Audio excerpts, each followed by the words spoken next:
correctly with the correct amount. D20 Radio, where gamers roll. www.d20radio.com.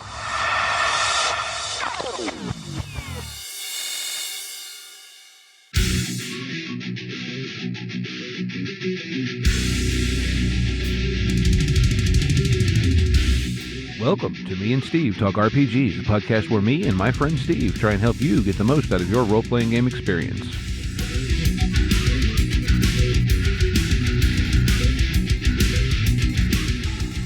Hey folks, welcome back to Me and Steve Talk RPGs. There's a Steve in front of this microphone. And there's a Steve in front of this microphone. And we're not the same Steve, and we're not in front of the same microphone. Exactly. Oh my. It's been a weird and crazy time of things between work changes for both of us and the weather deciding that we live in, I don't know, Louisiana or something instead of Pennsylvania. I spent a couple months in Georgia as a kid. It reminded me of that because I was in Georgia in the middle of July. Well, I know this past full week, like I came out of work at like 11 o'clock at night and it was still hot and sticky. Mm-hmm. Mm-hmm. And usually by 11 o'clock at night or midnight, it's not like that. We do not see that kind of 90-degree Fahrenheit weather here very often. Well, especially not, like during the day, that's one thing. When the sun's out, whatever. It peaks up to that, but it never just stays there. It's never like, oh, it's 90 in the day, but it's usually like 65, 70 at night. And then this past week, it was like 90 during the day, but 85 at night. Like, yeah. The sun went down. It went down 5 degrees. Good luck. Yeah. And it was humid as all get out. So, oh, of course, that's a given. It's Pennsylvania. Any amount of heat comes with humidity. I've never in this state encountered dry heat. To quote Bill Engvall, yeah, they found cave drawings. It said, "Damn, it's humid in August." Right. It's not even August yet. Right, but you know what I'm saying. I know. All right. Well, before we get rolling on the podcast, let's talk about the OP cast. Yes, the OP caster is, I'm starting to believe it may have been titled for, is the Onyx Path cast. It is now not official, it's not officially part of the Onyx Path group or whatever. It is a fan-produced thing. It's a podcast here on the D20 Radio Network, hosted by, at least the one host I know is Josh Heath, who you also may have heard on Werewolf the podcast. We've had him on the show, I think twice, once to talk about Werewolf, once to talk about Army Men, which he published, although Neil Litherland wrote it. But anyway, the OP cast is, they specifically focus on Aberrant, Trinity, and I never remember the third one, Aeon. Yes, Aeon.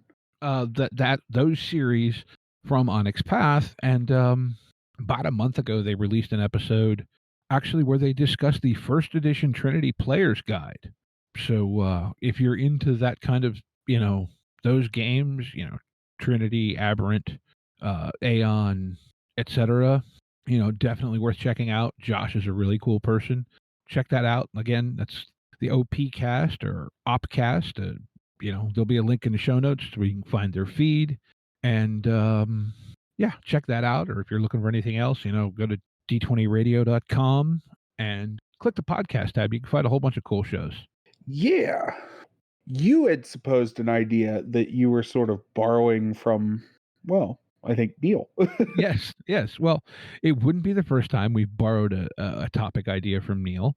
But this, and look, I mean, the man writes a lot. He posts a lot in the self-promotion section of our Discord. And this was actually just the theme of a video he recorded. And, full disclosure, I did not get a chance to watch the video. So I don't know what points he may or may not have brought up. But I thought the topic of the video was very much something worth discussing and is an approach that, let me find the right damn thing and I'll be able to see it. And then, finding the right damn thing. Yeah, right. Like it's our Discord. You'd think I'd know where channels are, except that I don't. There it is. I never know where anything is. I don't know where things are at in my own house, to be fair. Okay, so I found his post, And what the theme of his video is, the title of the video is Ensuring Your Setting is a Character in Your Chronicle. And so I'm guessing this particularly is aimed at vampire, werewolf, the Onyx Path family, storyteller, story path, whatever they are games. But when I mentioned the idea of this to you, you said you had heard it, this concept of the setting as a character used in like fiction writing techniques. Yeah, well, go ahead. Go ahead. Sorry, I didn't mean to No, cut you off. it just like, I know we talk a lot of times about making sure your world feels alive and et cetera and so on.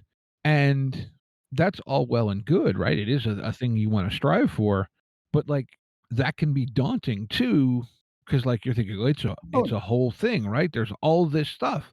And somehow to me, anyway, the idea of thinking of your world, your setting, even if you take it down to this city or this neighborhood, whatever, like localize it how you need to, but think of that as a character to me is so much less daunting. It doesn't seem like as much to me. And I don't know, that just could be the way my brain compartmentalizes things, but I don't know. no, It, I it I get where you're coming from, and like part of the reason why that analogy works is because it does sort of distills your world down from a world to just another character to be played with. And yeah, I had heard it in fiction writing back when I was, young and an aspiring writer and I wanted to get into that kind of stuff. I had heard, various different writers talk about, when writing fiction, treat it as a character, treat it as a living being is often how I've heard it described, where your world changes and breathes and your setting doesn't have to be stagnant. And that idea of your setting doesn't have to be stagnant is kind of daunting in and of itself. But when you start thinking about it like a character, like we've talked about, it sort of becomes a little bit more manageable because you move your setting like you move an NPC just on a slower scale, right? Or sometimes on a bigger scale. But oftentimes your setting is changing and adapting. And you got to keep in mind when we talk about setting is not just the physical location of something. very good point, actually. Setting is not just like I'm in my dining room right now because my office is being renovated. So setting isn't just the dining room. Setting is everything that's on the dining room table, the lighting in the room, the texture of the air, the if the air is thick and heavy, if the room is damp and wet, if these are all attributes to the setting, and it doesn't necessarily have to be this just okay, you're in a room, it's got, brown wood walls and hardwood floors and there's a table and there's some stuff on the table.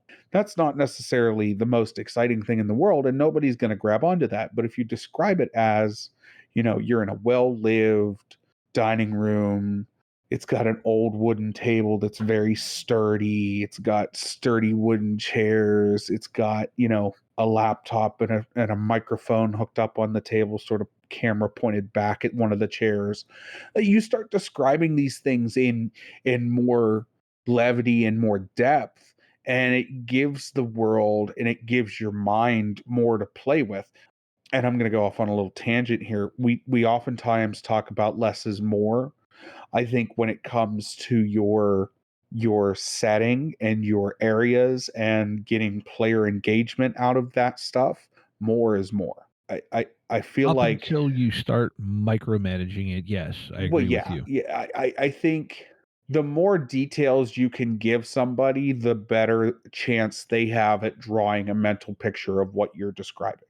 True, but I think this goes to, what we were discussing with GM Dave a couple episodes ago about the difference between gaming and writing a book. Because in the context of a game, you need to try and make sure that everyone at the table has at least a non-conflicting image of what you're describing.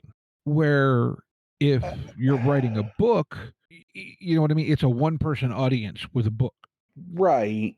And I think that's so I think the trick is it when writing a book, you wouldn't use too many adjectives. You would, well, I say that. I say that sort of incorrectly. When writing a book, you wouldn't use sort of vague language or veiled language, I'll almost say, right? Whereas running a tabletop RPG, when I'm describing a room, you know, I'll go back to my dining room here. So I'm describing a room it's got brown wood walls and it's got a hardwood floor and it's got a steady wooden table and it's sort of dim, comfortable lighting. It's not too hot, not too cold. It's you're sort of describing this room and you're leaving enough vagueness for the players to be like, okay, well, I'm going to piece together this, that, and the other thing. Am I hearing what I'm hearing you say, I should say, is you're describing in a lot of ways, and I think this is a perfectly valid approach. You're describing how the room feels. Right. Right. And if I have a specific layout, that's already on the table. Yeah, if Unless you're it's using like maps.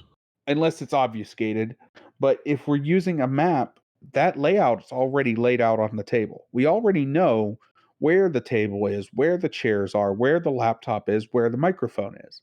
What we don't know is what this room looks like. And that's, in my opinion, what gets your players more drawn in and more pulled into the entire situation is giving them the feeling, giving them the vibes of an area, basically. Mhm. And it's something that we do in writing, but we do it very differently. In writing, often the feeling of a room is very contextual, and you might use characters to describe the situation, to describe the room. You wouldn't necessarily, I mean, some people do, but you wouldn't necessarily use a narrator in that sense to be like, and this room is this, and this. People would say that's kind of boring. However, in Mhm. tabletop gaming, you're just basically trying as the GM to provide that context, provide that subtext, because you know what that room's supposed to look like, and you know what that room's supposed to feel like, and you know the general idea of what you want, Mhm. but you have to get it out to your players. You have to you you don't have to, but it's best to get it to your players so that they're not left in the dark when it comes to anything. Like say we're playing Delta Green and you were like, "Okay, I open the bedroom door, what do I see?" And I just go, "It's a bedroom." And that doesn't help you at all. Well, I right, mean, what what's describe the bedroom to me? Well, it's a bedroom. There's a bed, there's floor, there's a ceiling, there's a ceiling fan. Well, now Mhm. I've given you more details, but it still doesn't help you in any way. Well, right, and, like, I think this is where like, and I'll go to that one specifically because I the one scenario I've run a couple of times for Delta Green does have a couple of bedrooms in it, and the whole impression you're trying to give in that case is in the one case, it's just this basically mostly retired older gentleman lives there, and it is exactly what you'd expect for a, call it, late 60s, early 70s widower retired person. Right. The other bedroom is his office, and so that has a different feel. And so like in the one case, yeah, you've got a bed, it's made, it's neat, but it's lived in. Right. Maybe there's an ashtray on the counter, there's a picture of the individual and his wife on the dresser, maybe one of his kids or kids and grandkid, that type of thing. You're Right. trying to convey A a feeling. lived in, Yeah. fairly utilitarian bedroom. Right. Right. Exactly. And but you're still giving lots of details away. You're still adding a lot of detail to that, and it's important too. And then, setting as a broader term as well, it also applies to your world and everything outside of that bedroom. Well, see, that's where I actually that's where my brain went with this, so to speak, the title, right? Right. Was thinking of this in the context not of how I describe a room or a building, but more in thinking of how the world moves and breathes and changes based on its interaction with the players. Right. Or, and I like this as well. I've been watching a lot of X-Files recently. As many people know, the next Gamer Nation Con is Gamer Nation Con X. The And con it is is out there. basically, yeah, it's basically X-Files. And so X-Files kind of has this vibe where no matter what the main characters are doing, the world stays consistent. More is revealed about that world and more is revealed about how that world is, but it stays consistent in that the premise that is set up is that there is more than meets the eye when it comes to what's out there. Mhm. And consistently the characters in the show are shown that there's more than meets the eye, and they have little to no agency over what is out there or how it's revealed to them. But I think also, and this is where the FBI side of that story, like, not only do they have little to no agency over the weird stuff that happens, but they also face a very stuck in its way bureaucracy internally within the agency, and like, in that sense, right? The world is one character, the agency is another, and the world is saying, "Look at all this stuff," and the agency is saying, "No, it's not. Stop No, it's looking not. at it. No, it's not." Stop looking at that. Well, that's different. I mean, that's in my opinion, that is, also part of the world, but the world in its proper self, the setting in its proper self is everything outside of the agency, and the agency is just a how do I want to say this? It's a giant Narrative bureaucracy. device. What was that? It is, yeah, it's a narrative device. It's a giant bureaucracy, but you're right. In this context, In this context, it's just a narrative device. It's just another, it's another villain in a way. It's another, but to me, like, I don't know how to explain it. To me, it's less intimidating for me to think of it as a character than as a narrative device. 'Cause okay. in my brain, a narrative device means that there are rules and conventions to be observed, where if I think of it as a character, it's filling a role. And I get this is probably semantics in Steve's head, but Yeah. you get where I'm coming from? And not trying to go off on a whole tangent on this, but to sort of flip that argument, there are, like, everybody knows this, like, so the X-Files FBI follows the stereotype of the, like, Men in Black type, keep the secret, keep it, quiet, all that kind of stuff. A lot of that we didn't see a lot of that before X-Files, but there was some stuff out there that dealt with this stuff. We see it to some extent in media. But where I was driving at is, I lost the train of thought. You were saying that you feel like it's a more a character than it is a narrative device. Well, And I was arguing that you're you're not wrong. However, in my mind, I just look at it, and it could just be a difference of how our brains work. But in my mhm, mind, I look at it more as a narrative device and less of a character because it does have a defined set of rules. It does have this very obvious trope that it's following. mhm, And oftentimes when we are thinking about characters, we're using tropes, but we don't necessarily want to make that a trope or make that character a trope in and of themselves. And I think while the FBI is a trope in and of itself, I think that's what really makes it the narrative device that it is. mhm.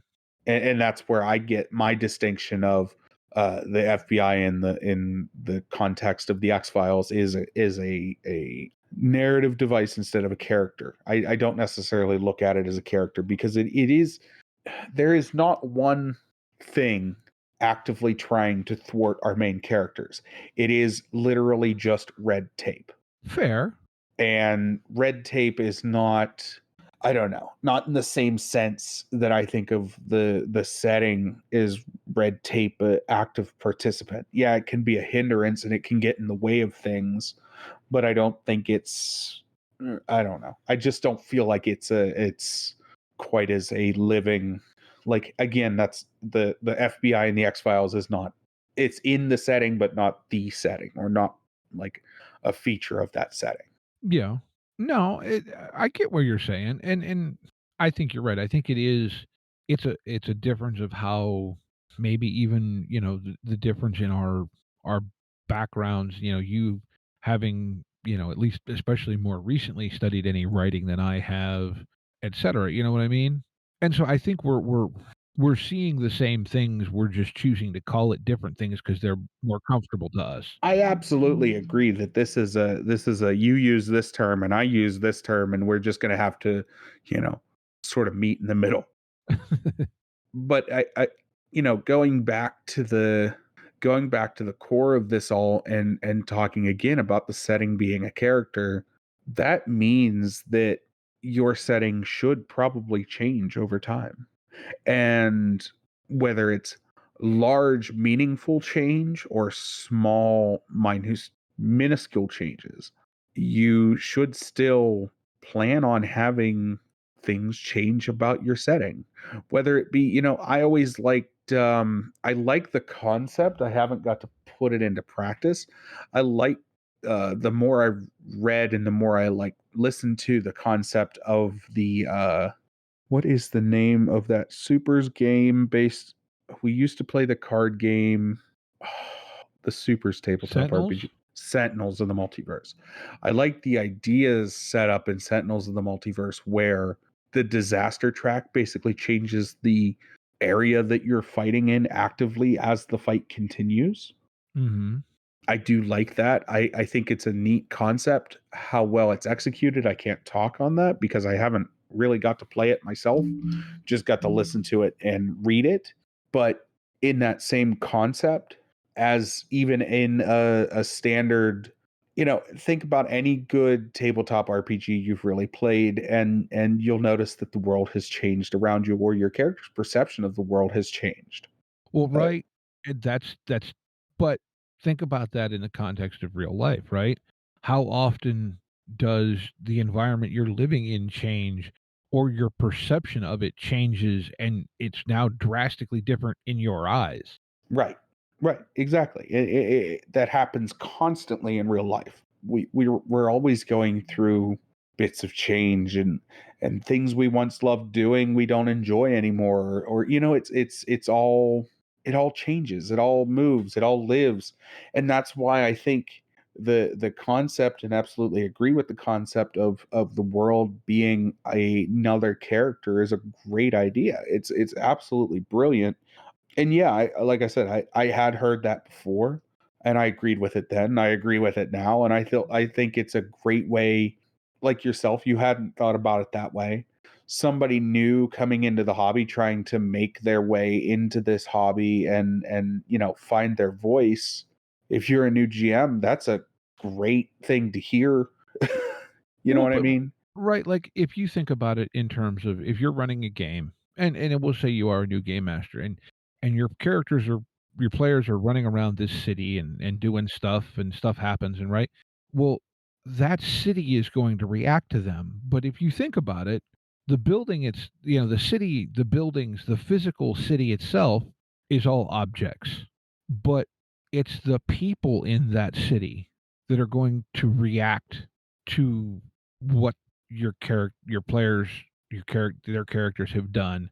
And so to me, thinking about, we say the city, but what I'm in my head, I'm going, it's the society that lives in that city that is reacting and is making, they may make physical changes to the city, but society is people.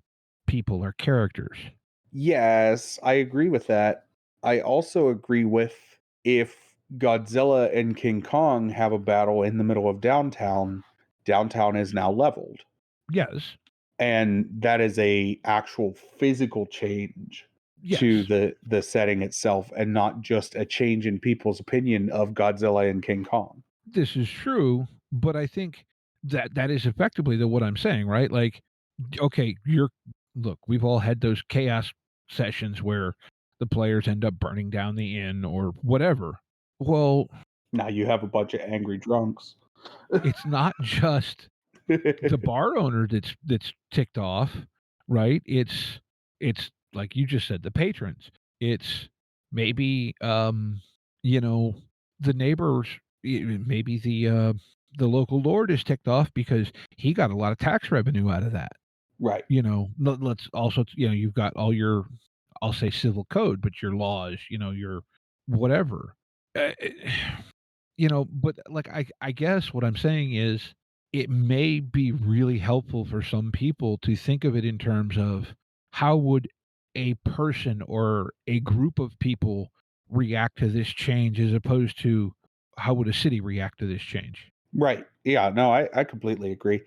And using those as characters is important. I think that's somewhere I really need to work on as a GM.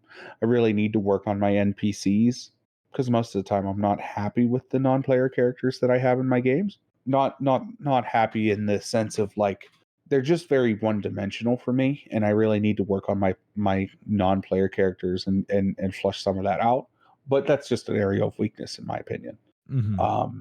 But So let me ask you this to go kind of further down this track in a specific RPG context. okay.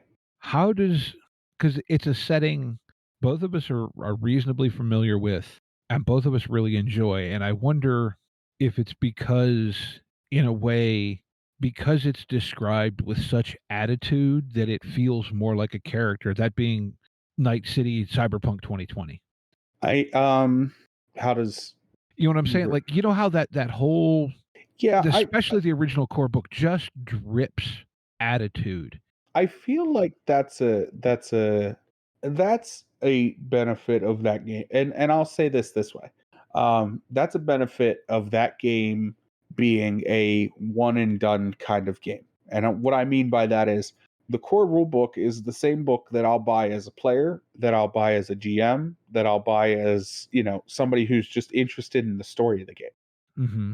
That's where I'm starting no matter what. Versus something like, well, I don't know, Dungeons and Dragons, where it's 3 books. And if you're just a player, you don't necessarily need to have the Dungeon Master Guide. As a matter of fact, the book will tell you if you're just a player, don't buy this, or it used to. Hmm. And you sort of get this disconnect in a way when you have multiple texts telling people different things about your world. And so I think With an all-in-one. with an all-in-one with Cyberpunk, Red or 2020 or whatever, your core rule book with all the attitude that it had and all of the descriptions really set the tone and set that world up. They're basically handing you that world and going, it's established, it's ready to go. All you got to do is start telling your stories inside of it. Hmm. But I think, And go am ahead. I the only one that read that book and I went, "Man, this is this throbbing, seething bustle that doesn't give a shit about you." No, you're not the only one that read that. I absolutely read into that and was like, oh, yeah, this does not give a shit if you live or die. Like, your success is not Night City's problem. It's not. And it's, I rewatched, well, speaking of settings that kind of feel like your success are not its problem, I rewatched the original Mad Max recently. When was the Mhm. last time you watched Mad Max with Oh, Mel Gibson geez. when he was dubbed? I I know I went looking for it a few months ago, and I actually couldn't find the original on streaming. It's on HBO. Is it now? Okay. Yep. Yep. And that's another world that is it's all feeling and all substance and does not give two craps about you or your family or your friends or anything. And it's fantastic. But it kind of has that same like, okay, you are consequential but inconsequential in what happens to this setting. Mhm. And you make your destiny. Nobody else makes your destiny. Mhm. I think it's got that same kind of, you know. But does that almost to you feel almost more like a character because it's kind of this big everything that doesn't care as opposed to, and I'm just gonna, and look, I'm not the a giant, you know, lore monkey on this, but like Forgotten Realms where there's this group and this city and that city and this and every it, like there's so many little bits of it that like I Yeah, you I almost get lose the forest through the trees? Does that I make get what you're sense? saying. I get exactly what you're saying. I think it's where I think that's why me and you both sort of have the same opinion on Forgotten Realms, in that it's too much. There's too much going on. There's too much, to be discussed. And that's also why we have sort of the same opinion on Eberron, because Eberron has been consistently the Static. same static setting since the time it was first written. Right, which I think is an intentional choice because, and now see, this is almost like, in a sense, going against what we're talking about, but so Forgotten Realms is published as a living, changing, developing world. Eberron is written as a character bio for you to do what you want with. Does that make It sense? it is, and I think in that new Aberon book, Rising from the Last War, I think you see, how do I want to put this? The more nuanced stuff of that, and you see more detail when it comes to Eberron. I think the big thing with Eberron is ever since it was first written, every subsequent book has been about revealing more granular detail. Yes. Um, so your first Eberron book is very, not very, but very overview. This is the world. This is the gist of the world. This is what you need to understand. And then subsequent books have been more granular, more granular, more granular, until we get to Rising from the Last War, which was very much like, okay, this is where we're at with Eberron. It looks like this is the kind of landscape, these are the tensions that still exist. Well, I felt like, in all honesty, I mean, Rising from the Last War was a technical update. It was basically. You know, it is, here is how to stat the things for Eberron in 5th edition. Yeah. Did it have some fluff, some stories that weren't in the previous? Sure. But the whole concept, I've heard Keith say this multiple times, one of the concepts behind Eberron was to deliberately keep the timeline static because it's intended as, here's a sandbox, a great big sandbox with a whole bunch of sandcastles. You do your thing with it. Right. Yeah, and I think that's what makes Eberron a really interesting setting for me. Whereas Forgotten Realms really feels like it has a set, drawn out trajectory. Well, you're pushing 80 years it's been in development. I know, but I just Or feel like, no, 60. Not 80. I'm not mathing right, but okay. I don't know. It doesn't matter. But even still, it's still, it just feels like this is where we start, this is where we end. It's got its drawn trajectory. And I've never met, and I could say this pretty confidently, I haven't met anyone who's the lore guy for Forgotten Realms. So I know that, like, you've talked about it, I've talked a little bit about it before, being daunted by running certain games for certain people. I Mhm. have yet, or at least in recent history, have not run into somebody who is like seriously going to actually a Forgotten Realms campaign. A- a- Yeah.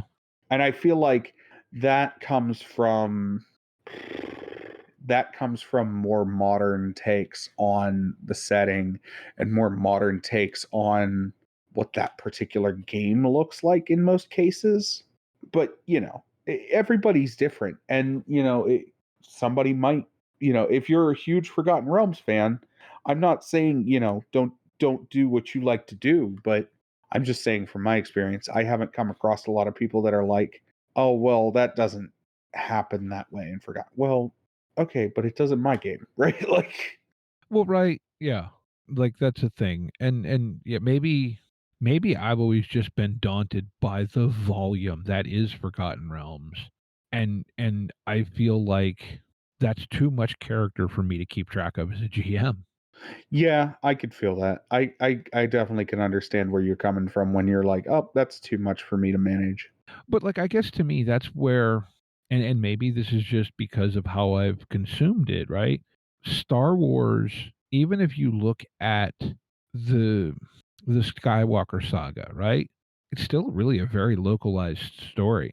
I think that's one of the benefits to Star Wars as an RPG setting is that you could run to the other side of the galaxy and tell whatever kind of story you want to tell. Right, but you know what I'm saying? Like, because it's so like, I guess there's a point where if you make it this big, it's fine. If you make it 10 times that big, it's too much. But if you make it 100 times that big, it becomes a whole bunch of little ones again. Mhm. Does that It make be any sense? well, you're you go from a person to a galaxy. And but okay, yeah. I don't know. It's just like somehow like and okay, you may or may not cable management people may understand what I'm going to say here. So for those that don't know, what I do for a living involves a lot of playing with wires. It's not cable management in the way most people think of it as far as routing the cables from all their different devices whatever. I work on electrical control panels for things. So when I'm wiring a panel, you don't want to run your wire too tight from point to point. You want to leave some slack in there in case maybe you goofed up and you took it to the wrong point, or maybe it's supposed to be a relay over or whatever. But there's an amount of slack you can leave that is the perfectly wrong amount, where what it does because of where that loop of slack is it kind of bubbles out and starts filling up your area you run your wires in. And well, I'm just going to kind of make up some numbers, but if you cut an inch off that wire, now it just makes a nice bend into where it's going. Or if you add 2 more inches, now it goes out and makes a nice folded loop. But if it's right in the middle, it makes this bubble that's just in the frickin' way. And I don't know if that makes any sense to anyone who doesn't do what I do, but like that's Yeah, no, almost how I feel about the worlds. You know what I'm saying? I feel you. If it's too much, if it's just a little bit too much, it's wrong. And if it's just a little bit too little, it's wrong. But if there's a lot more, it's okay, or And if there's a some lot less. less, it's okay. Right. You know what I'm saying? Like, I don't know if that makes any sense. No, Like I more is good, less is good. Uh Perfect is not perfect. And like yeah, you have to account for error. You have to account for yeah, I get exactly what you're trying to say. You have to account for wiggle room. And either you account for wiggle room or you have no wiggle room. mhm. That is it. You can't have some. Right? You Or okay, mac and cheese, right? You can either yeah, have goopy mac and cheese where it's right. almost like a cheese soup, or you could have that nice, thick, sticky mac and cheese where, like, you can, just pick up a gob of it, right? Right. But if it's somewhere in the middle, it's kinda like, "What the hell?" It's either a brick or you're eating it out of a bowl. But if it's a soupy brick, nobody wants that. Right, if it's kind of in that middle context where you get, like, a more than the soup, but not the gob. Right. Yeah. No, I get it. More than the soup and not the gob. I got you. That's what we're naming this episode, right? More than the soup, let me write that down. Oh. Well, on that note, do you have any final thoughts when it comes to using your setting as a player or as a character? No, I just like I said, I find or found the idea of thinking of your setting as a character much less intimidating than thinking of it as this giant Thing. thing, yeah. Yeah. I feel you. I get you. I get it completely. And I'm with you. I'm with you there. So, with all that being said, let's go ahead and move into game of the week. Woohoo! Game of the week! Game of the week. Game of the week. So, my game of the week is going to be Apocalypse Frame. by Binary Star Games. Okay. I have not heard of this one. This has just come out. It is a post-apocalyptic mech game. It's for all of $20. Looks like it has both more simple and less simple rules. What's it called So again? they say- Apocalypse Frame? I am sending it to you. Apocalypse Frame. Okay. Frenetic action, customizable mechs, varied threats, session and campaign play, and advanced rules. I like mechs, and I like mechs in the context of post-apocalyptic mechs. I think that's neat, and It feels right. this feels pretty cool. In a ruined, terraformed world where most humanity is under the yoke of a brutal regime, the former workers of a once remote factory known as the Collective have risen up to create a future of freedom from oppression. It just sounds so freaking cool. Yeah, it does look really dope. It sounds so freaking good. I am like down for this almost entirely. Well, and if you look at most mech, be it anime, stories, whatever, there is somewhat of a post-apocalyptic element to them. Well, I mean, yeah, there's a lot of stuff. There's a lot of stuff with mechs that's post-apocalyptic. I mean, Gundam having mechs is so. One could even argue that Gundam's post-apocalyptic because like half of the world is split, right? Like Well, yeah, depending on Evangelion. depending what century you're looking at. Evangelion. Look at Gurren Lagann. Yeah, Look at what Gurren Lagann does with that story, where it is literally like everybody's been driven underground to mine for Right. whatever. Right. You know, Pandora Total Destruction was very much had a post-apocalyptic vibe to it, even though it is, the Japanese megacities, but that's all there is, right? I mean, giant robots tend to destroy things. Well, That's that what too, they're right? usually good at. So, And what's one of the things you fight with giant robots? Giant monsters. right. Pacific Rim. Or other giant robots. Right. But they create maybe not an apocalypse in the sense of Mad Max, but just the fact that you've got robot combat is going to cause swaths of destruction that make it feel somewhat post-apocalyptic in some way, I think. Yeah. You know what would be a fun, I don't know. I don't know how. I would have to find a game that has good player-to-player combat.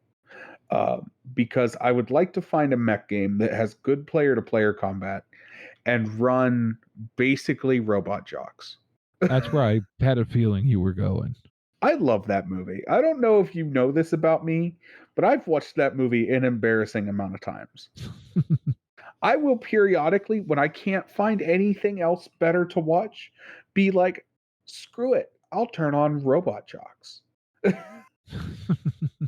No, All right. Well, that's my suggestion. My suggestion is what did I call this? Apocalypse Frame Yeah. and Robot Jocks. Go watch Robot Jocks. All right.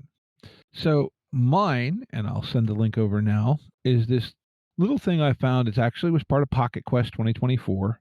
It is currently part of the Pocket Quest sale going on. Oh, It's I've seen this. currently $5. Normal price is $10. Now, the cover art, to me, this screams Ghost in the Shell influence. Oh, yeah. Okay. Yeah. You scroll down, like if you expand the listing, the artwork in this Yeah. thing looks amazing. Now this is character odd. sheet is slick. It describes itself as a micro war game. And so like I'm not sure what to think of this as. I mean, it's definitely cyberpunk themed. It describes as Kuro is a cyberpunk setting which pays homage to the greatest giants of the cyberpunk genre, which the author has been a diehard fan since the early 90s. But like the artwork, the layout, everything just looks too freaking cool. And I don't know, it just like for $5 or $10, damn it, I think I have to just to see it, to like hold it. Right. Right. 'Cause yeah, so this is called Kuroi, Kuroi. At least I think that's how it's pronounced. I don't know. I don't I've speak. been pronouncing it as curio, but I'm just straight up embracing the wrong pronunciation. Yeah, I don't Um, know. Damn, does it look cool. it does. It looks so awesome. I found another one that I just want to give a quick shout out that popped up in my suggested. This is a solo RPG. It's called I Want to Save the World, but I'm just a level 1 skeleton. And their tagline is prepare to get boned. uh yeah, it's a solo RPG where you're just a level 1 skeleton and you want to try and save the world. You have to link me that because I'm never gonna get that to come up searching. Nope, I got it here. Rise from your grave, stand alone against the fearsome overlords in their dead dungeons, steal their stuff, but like in a heroic way. You need that stuff to save the world, and they're evil, so it's fine. I love this game has a sense of humor to it that I am just down for. Down for. I mean, it sounds hilarious. And I'm it's gonna have to play this.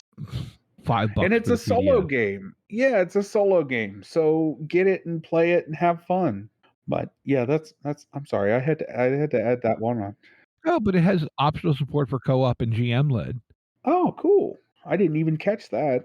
I think I think I would much rather just play that as a solo game. Oh, Well, with all that being said, links to everything are in the show notes. Facebook, barely.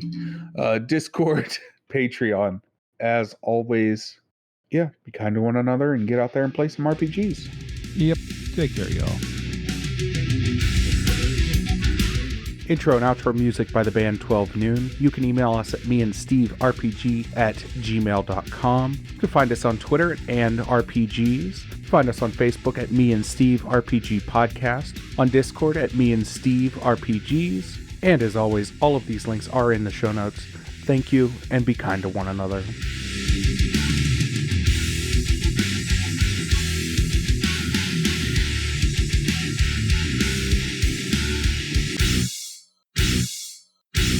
How much for the cigar? Cigar, $20, dog. You gotta go down the street to the store and buy that.